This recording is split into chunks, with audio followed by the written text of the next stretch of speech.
12월 20일 금요일 새벽 예배를 하나님께 올려드리겠습니다.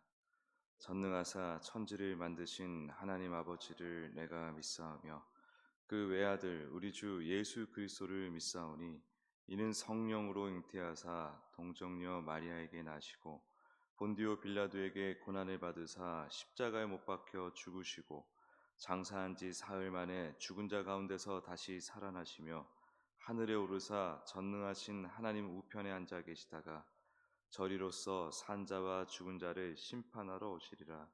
성령을 믿사오며 거룩한 공회와 성도가 서로 교통하는 것과 죄를 사하여 주시는 것과 몸이 다시 사는 것과 영원히 사는 것을 믿사옵나이다. 아멘.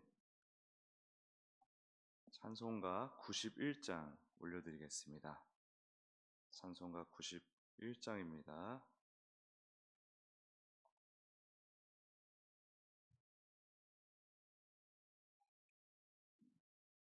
슬픈 마음 있는 사람 예수 이름 믿으면 영원토록 변함없는 기쁜 마음 얻으리. 예수의 이름은 세상의 소망이요 예수의 이름은 천국의 기쁨일세. 거룩하신 주의 이름 너의 방패 삼아라. 환난 시험 당할 때에 주께 기도드려라. 예수의 이름은 세상의 소망이요 예수의 이름은 천국의 기쁨일세. 존귀하신 주의 이름 우리 기쁨 되도다. 주의 품에 안길 때에 기뻐 찬송 부르리. 예수의 이름은 세상의 소망이요 예수의 이름은 천국의 기쁨일세. 우리 갈 길 다 간 후에 보좌 앞에 나아가 왕의 왕께 경배하며 면류관을 드리리. 예수의 이름은 세상의 소망이요 예수의 이름은 천국의 기쁨일세. 아멘. 이 시간에 합심하여 통성으로 기도하겠습니다. 우리 세례 받으신 6분 신앙과 삶에 하나님의 은혜가 가득하도록 예수님을 깊이 알아가고 성령 안에서 주님과 깊은 사랑의 교제를 나누며 성장해가는 귀한 인생 되게 해달라고 기도하기 원합니다. 또한 주일 사역계 총회 위에서 25년 사역계 임원을 새로 뽑는 시간인데 주님 함께 해주셔서 우리 25년 정말 부흥하는 반석교회를 위해서 일할 사역계 임원 잘 뽑을 수 있도록 도와주시옵소서 기도하겠습니다. 그리고 사역계 찬양축제 정말 복음의 은혜를 충만하게 모두가 한 사람도 빠짐없이 모두가 누릴 수 있는 기쁘고 풍성한 축제가 되게 해달라고 우리 주여 한번 부르짖고 기도하겠습니다. 주여 아버지 인도해 주심을 감사합니다. 주님께서 이 6명의 자녀들을 깨워주셨습니다. 하나님의 은혜로 부르셨습니다. 주님 이제는 사람들 앞에서 영원히 택정하신 그 택정하심을 드러내셨으니 아버지 끝까지 또 주께서 책임지시고 인도하심을 우리가 믿습니다. 주님, 그 신앙이 아버지 오직 예수님 중심의 신앙이 될 수 있도록 역사하여 주시고, 그 삶이 오직 또한 예수님과 깊은 사랑의 교제를 나누고 또 배우고 성장하는 귀한 인생 될 수 있도록 역사하여 주시옵소서. 여섯 분 한 명 한 명 정말 하나님께서 그 인생 붙들어 주사, 또한 가족들을 붙들어 주사, 모든 일상의 근심 걱정거리 주 앞에 올려드릴 때마다 주님께서 인도하여 주시고 응답하여 주시고 해결해 주사, 아버지 평안 가운데 주와 함께 나가는 인생 될 수 있도록 역사하여 주시옵소서. 주님, 사역회 총회를 위해서 기도합니다. 25년 사역회 임원을 새로 선출을 합니다. 주님께서 예비하신 우리 부흥하는 반석교회, 이제는 다시금 비상하는 반석교회, 아버지 위에서 예비하신 주의 일꾼들 잘 뽑는 시간 될 수 있도록 역사하여 주십시오. 사역회 총회 가운데 정말 성령님 충만하게 임재하여 주셔서 모두가 은혜로 시작하여 은혜로 끝나는, 아버지 또 끝나고 나서도 은혜를 고백하는 사역회 총회가 될 수 있도록 역사하여 주시옵소서. 아버지 하나님, 사역회 찬양 축제가 있습니다. 주님, 복음의 은혜를 함께 나누는 기쁨의 축제, 풍성한 은혜의 축제가 될 수 있도록 역사하여 주시옵소서. 우리 많은 지체들이 지금 이를 위해서 준비하고 있습니다. 기쁘고 감사한 과정을 함께하고 있습니다. 주님, 이 모든 과정을 통해서 정말 하나님의 우리를 향한 그 사랑의 진심과 구원의 능력을, 그 복음의 풍성한 은혜를 누리는 우리가 될 수 있도록 역사하여 주시옵소서. 함께하여 주시옵소서. 하나님, 주님께서 우리를 세상에 만드시기 전부터 택정하셨습니다. 그리고 이 세례를 통하여 하나님께서 영원전부터 택정하심을 드러내십니다.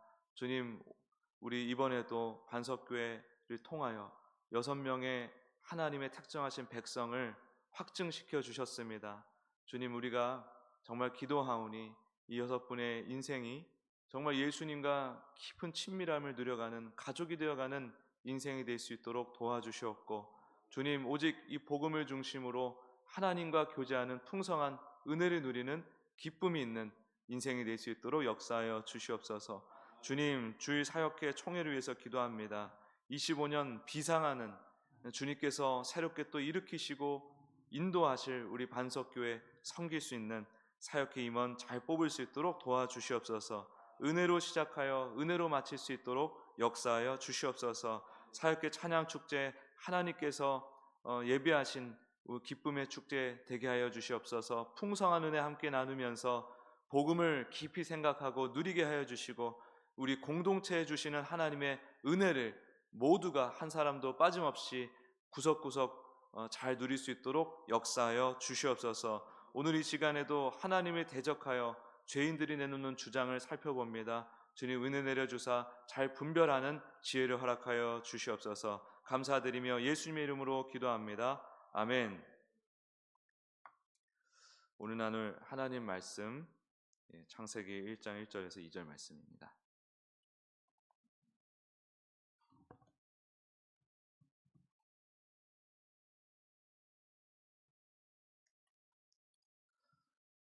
네, 같이 읽도록 하겠습니다. 시작. 태초에 하나님이 천지를 창조하시니라. 땅이 혼돈하고 공허하며 흑암이 깊음 위에 있고 하나님의 영은 수면 위에 운행하시니라.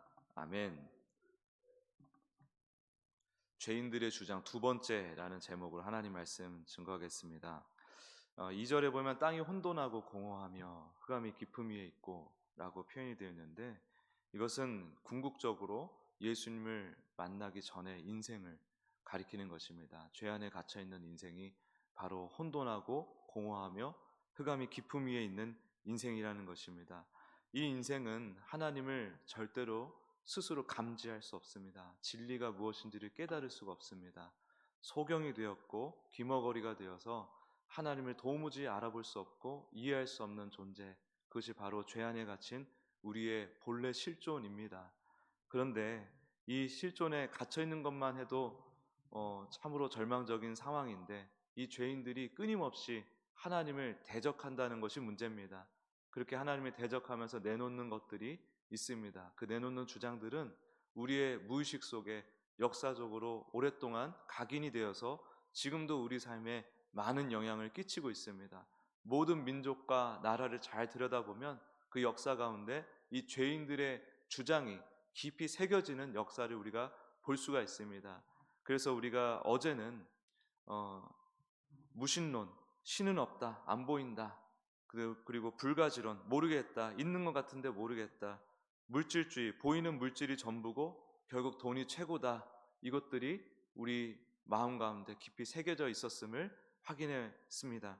오늘은 이어서 네 번째, 자연주의를 말씀드립니다. 이게 뭐냐면 자연 만물이 어떻게 이렇게 존재하고 규칙적으로 운행될까? 여러분, 해가 우리 지구 입장에서 봤을 때, 우리 한국 대한민국에서 봤을 때 동에서 뜨고 서로 지는 그 일이 그 태초부터 창조 때부터 지금까지 끊임없이 아주 성실하게 규칙적으로 계속 운영되고 있지 않습니까? 그것이 어떻게 가능할까? 이 자연 만물의 이 순환, 이 모든 이 자연의 순환들이 어떻게 이렇게 끊임없이 일관되게 진행될 수 있을까? 그런 것들을 뭐라고 하냐면 자연의 법칙 때문이야. 근데 이것이 참 이상한 게 뭐냐면 뭔가 이 자연주의도 궁극적인 원리를 얘기하고 싶은 것입니다. 그런데 하나님을 인정하기 싫으니까 자연의 법칙이라는 것을 들이밀어서 자연은 원래부터 그래 왔어. 그래서 우리는 모든 자연의 법칙을 따라야 해. 이런 식으로 얘기한다는 것입니다. 하나님을 부정하기 위해서 자연의 법칙이라는 것을 끌어들인다는 거죠. 우리가 동양에도 음양오행설이라는 게 있습니다. 이것도 자연의 법칙이죠. 우주가 운행되는 원리, 우주가 어떻게 생성되고 또 운영되고 있는가, 운행되고 있는가, 그것을 발견한 그 원리가 음양오행이지 않습니까?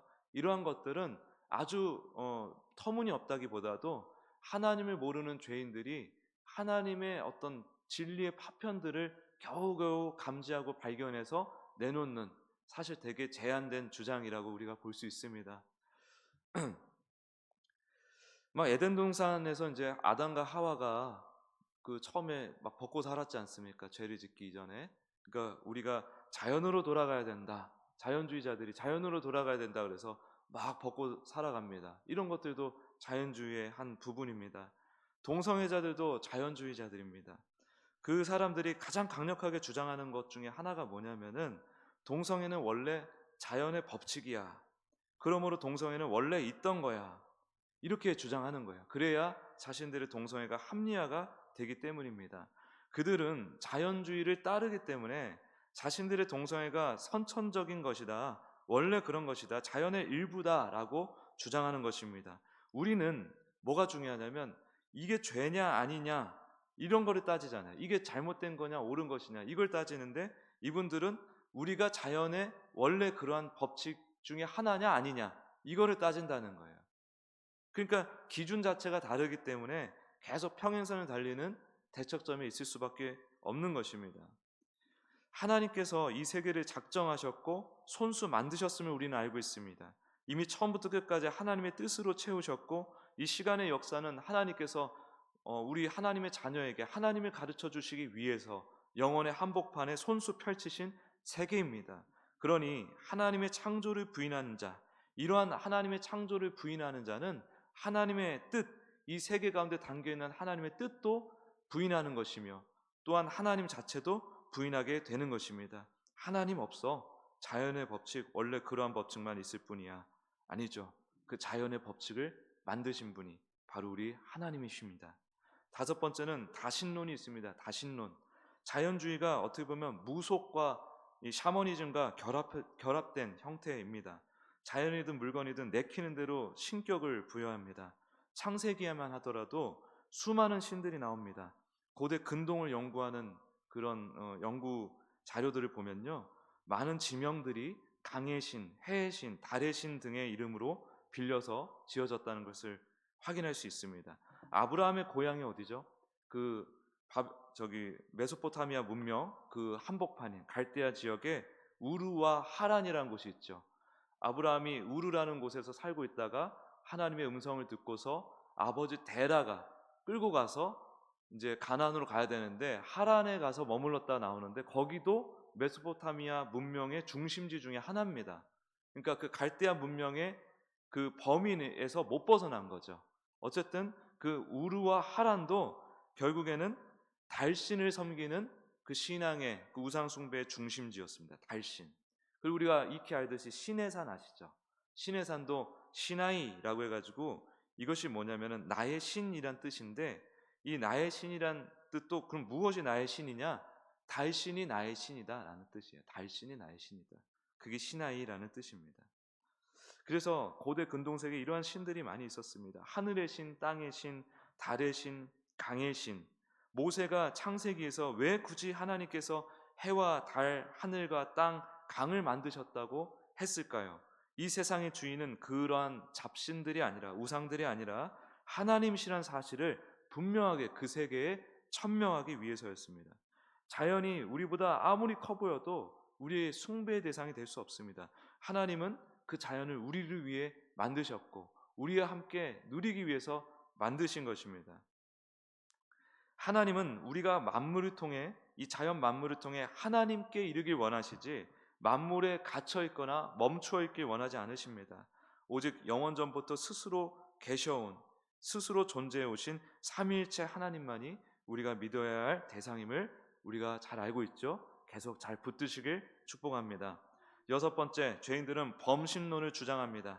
범신론은 뭐냐면 모든 것이 신이다. 다신론은 신은 여럿이다. 무엇이든 신이 될 수 있다. 라는 정도라고 하면, 범신론은 다 신이다라는 뜻이에요. 다 신이다. 다, 정확하게 얘기하면 모든 것이 신의 전체이거나 신의 일부를 포함하고 있다라는 뜻이에요. 범신론이라는 것은. 그래서 뭐라고 하냐면 우리 사람도 본래 신이다. 우리 사람도 본래 신이고 신이 될 수 있다. 사람도 고행하고 수행하면 신이 될 수 있다라는 것이죠. 인간의 가능성을 무한대로 확장해 버리는 것입니다. 우리가 마음먹은 대로 될 수 있어. 이것도 범신론적 생각입니다. 사실은 우리는 심지어 신이 될 수 있어. 범신론적 생각입니다. 요즘은 조금만 특출나고 잘하면은 신이라고 불러버리죠. 예전에는 그것을 우리가 우상숭배라고 생각해서 이렇게 의식을 해가지고 그런 표현을 잘 안 썼는데, 누굴 보면 뭐 무슨 춤의 신, 노래의 신, 뭐 이런 거, 춤신, 춤왕 뭐 이런 단어 들어보셨죠? 이 신을 막 갖다 붙이기 시작해요. 이게 다 범신론적 생각이라는 거예요. 아무리 고행하고 수양을 쌓고 돌을 닦아봐도 안 됩니다. 수많은 수도원, 고대가 아니라 그 중세 수도원에서, 그 지하에서 무엇이 발견되었는지 아세요? 어린아이들의 유골들이 그렇게 많이 발견됐습니다. 수도사들이 그렇게 겉으로 봤을 때 수행하고 돌을 닦고 있었는데, 실제로 보니까 그 사생아들을 낳아서 다 죽이고 있었던 겁니다. 너무도 비상식적인 잔인한 그런 짓을 하고 있었던 것입니다. 만약에 수행해서 되는 거면 어떻게 수도사들이 그런 짓을 할 수 있겠습니까? 우리 사역자들도 그런 일이 사실은 비일비재합니다. 솔직히 말해서 제가 목사에서 이런 말을 할 수 있음을 참 감사합니다. 어떻게 보면은 성추행, 학위 조작, 논문 조작, 세습, 이런 온갖 범죄를 저지릅니다. 누가 봐도 도가 높은 사람들입니다.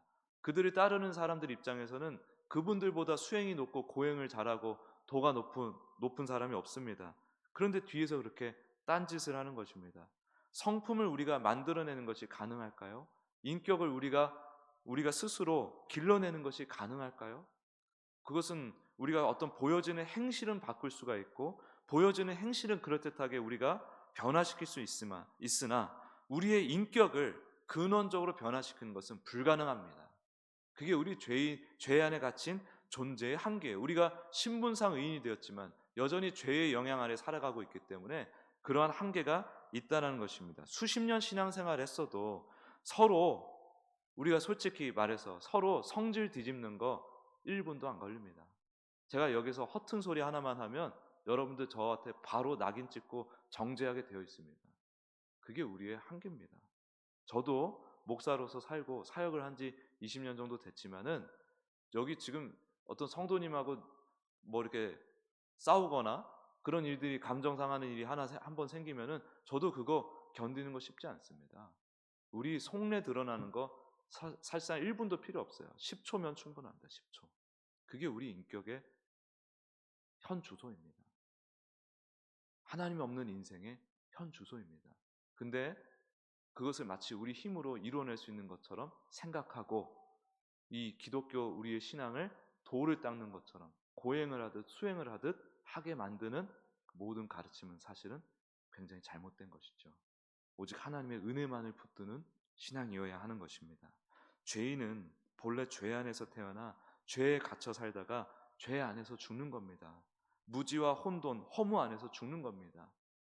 흑암 가운데서 죽는 겁니다. 스스로를 결코 구원할 수 없고 하나님처럼 될 수 없습니다. 우리는 자꾸 예수님을 흉내내라고 종용하는 시대에 살고 있습니다. 우린 예수님을 흉내내라고 예수님께서 우리에게 오신 게 아니라 예수님이 우리의 주인이 되어 주시려고, 하나님이 우리의 아버지 되어 주시려고, 우리 인생을 하나님이 책임져 주시려고, 우리가 아무리 연약하고 부족해도 하나님이 기어이 우리를 완성해 내시려고 예수님이 오신 것인데, 우리는 그 예수님의 행위를, 행적을 자꾸 추종하고 따라하는 신앙으로 나가고 있다 이 말입니다. 그것은 무엇인가요? 범신론적 사상으로, 생각으로 주님을 믿고 있다는 거예요. 우리의 가능성을 확장해서 마치 하나님 같은 존재로 우리의 가능성을 확장해서 예수님을 믿고 있는 것입니다. 그것은 하나님께서 우리에게 계시해 주신 그 예수 그리스도 중심의 신앙이 될 수 없습니다. 우리 죄인의 한계를 부정하는 것이기 때문에 그렇습니다. 하나님을 대적하는 악의 세력, 우리 안에 여전히 존재하고 있는, 도사리고 있는 이 죄의 세력은 늘 이런 식으로 우리를 속인다는 것입니다. 지금도 수많은 인류가 무신론, 불가지론, 물질주의, 자연주의, 다신론, 범신론에 빠져 살아가고 있습니다. 모두가 속고 있습니다. 죄인은 한 사람도 빠짐없이 다 속으면서 살아갑니다. 그게 우리의 실제 인생인 것입니다. 속는 인생. 우리 교회 안에도 그런 영향이 분명히 있다는 사실을 기억하십시오. 분별해야 됩니다. 분별의 기준은 오직 예수 그리스도이십니다. 제가 말씀드리죠. 예수님을 긍정하는 자, 시인하는 자, 주님의 은혜, 그 복음의 은혜만을 붙들며 사는 자, 그 사는 교회가 진짜 교회고 진짜 성도입니다. 근데 그 예수 그리스도를 부인하고 예수님만 쏙 뺀 상태에서 성령님이니 하나님이니 아버지시니 교회니 은혜니 라는 그 모든 개념들을 거론하는 것이 사실상 아무 의미가 없는 것입니다. 예수님이기 때문에, 예수님의 은혜가 있기 때문에 그런 것들이 우리에게 진정한 은혜가 되고 성장의 양분이 될 수 있는 것이지, 예수님 없이 어떻게 성령님을 우리가 알 수 있으며 예수님 없이 어떻게 교회를 얘기할 수가 있습니까? 예수님 없이 어떻게 은혜를 우리가 생각할 수 있습니까? 예수님 없으면 우리는 그것이 무엇인지도 알 수가 없는 존재라는 거예요. 그거를 인정하고 그렇게 불가능한 우리의 존재를 받아들이는 고통이 분명히 있을 것입니다. 이 죄인된 인간이 그것을 고통스럽게 받아들입니다. 그러나 그런 과정을 통하여서 전적인 주님의 은혜만을 붙들며 나아가는 것, 그것이 은혜인 것이죠. 이 은혜만을 붙들며 오직 예수님 중심의 신앙으로 승리하시는 우리 모든 성도님들 되시길 예수 그리스도의 이름으로 축복합니다. 기도하겠습니다. 하나님, 이 죄는 너무나 무섭고 집요해서 요란하고 그럴듯한 모습으로 우리를 속이는 것이 아니라 하나님인 것처럼 우리를 속입니다. 마귀가 성령님 흉내를 내면서 우리를 속입니다. 그럴듯한 신앙의 모습을 갖추게 하고 실상 우리 신앙에 비교할 수 없는 핵심이신 예수님만을 못 보게 만듭니다. 주님의 은혜를 의지하지 못하게 만듭니다. 우리 인간의 가능성을 자꾸 신뢰하게 만듭니다. 우리가 하나님 앞에 나아가 예배드리고 찬양하는 것, 그것은 하나님을 우리에게 가르쳐 주셨기 때문이고, 하나님을 알게 된 인상 찬양하지 않을 수가 없기 때문에, 예배드리지 않을 수가 없기 때문에 우리가 그렇게 반응하며 나아가는 것인데, 마치 그것이 구원의 조건인 것 마냥 여겨질 때가 참으로 많습니다. 주님, 불쌍히 여겨주셔서 우리에게 주님을 아는 은혜를 마음껏 부어주셔서 마음껏 주님을 예배하고 찬양하는 기쁨을 누릴 수 있도록 도와주십시오. 많은 이 죄인들의 주장들이 우리를 속이고 우리의 신앙에 영향을 끼칩니다. 그것들 우리가 오직 예수 그리스도 그 복음의 은혜로 잘 분별하고 걸러내어 오직 주님 중심의, 오직 하나님의 뜻대로, 하나님의 계시해 주신 대로 예수님 중심의 신앙으로 나아가는 모든 반석교회 성도들 될 수 있도록 축복하여 주시옵소서. 감사드리며 예수님의 이름으로 기도드립니다. 아멘.